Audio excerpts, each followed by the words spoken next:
বাংলাদেশ সেনাবাহিনীর জন্ম হয়েছে পাকিস্তানি বাহিনীর বিপক্ষে লড়াই করতে করতে বা লড়াই দিয়ে, এবং ঠিক সেই সময়েও পাকিস্তানি বাহিনীর পাশাপাশি জামাত ইসলামকে সামাল দিতে হয়েছে।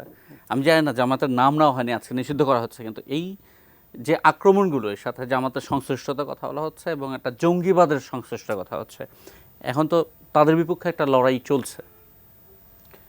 ধন্যবাদ।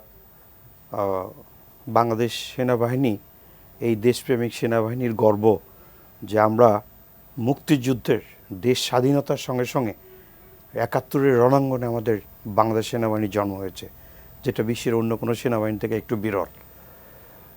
নাম্বার 2, পাকিস্তানি ফোর্সের অক্সিলারি ফোর্স হিসেবে ছিল কিন্তু এই জামাত শিবির। 19৭১ সালে 16ই ডিসেম্বর যে ট্রিটিটা হয়েছিল, যে মুক্ত মঞ্চে যে সাইনটা হয়েছিল, তো তখন কিন্তু তারা এই ক্ষেত্রে বাংলাদেশ সেনাবাহিনীর কাছে আত্মসমর্পণ করেছে।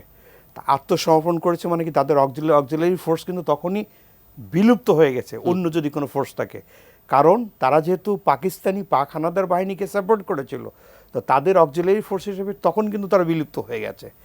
এখন যেটা বলি যে আজকে জামাত শিবিরের যে বিলুপ্ত ঘোষণা করা হলো সন্ত্রাস বিরোধী আইন 2009-এর আর্টিকেল 18-এর 1 হিসাবে বিলুপ্ত করা হলো।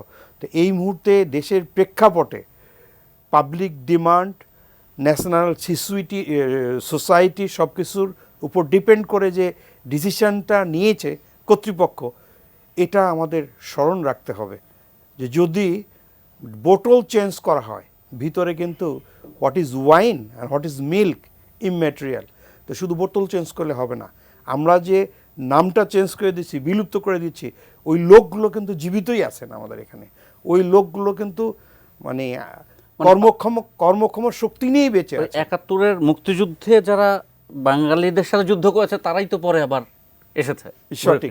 যেমন আমার বন্ধু বললেন যে রেল স্টেশনে যখন আঘাত হানা হয়, দেখা গিয়েছে বিহারির ছেলে পেলে গিয়েছে।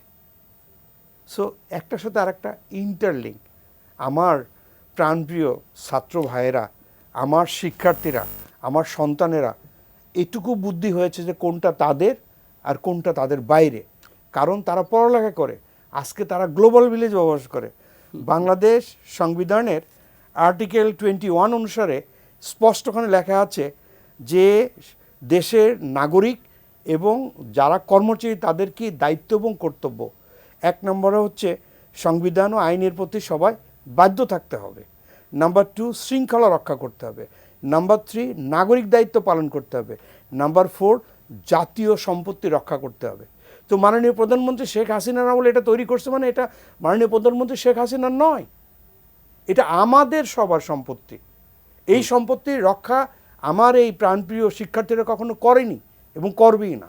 তাদেরকে অনর্থক এই সম্পত্তি রক্ষার দায়ে যদি মাথায় দড়ি বেঁধে বা হাতে হ্যান্ডকাপ দিয়ে নিয়ে যাওয়া হয়, সত্যি এটা অত্যন্ত দুঃখজনক।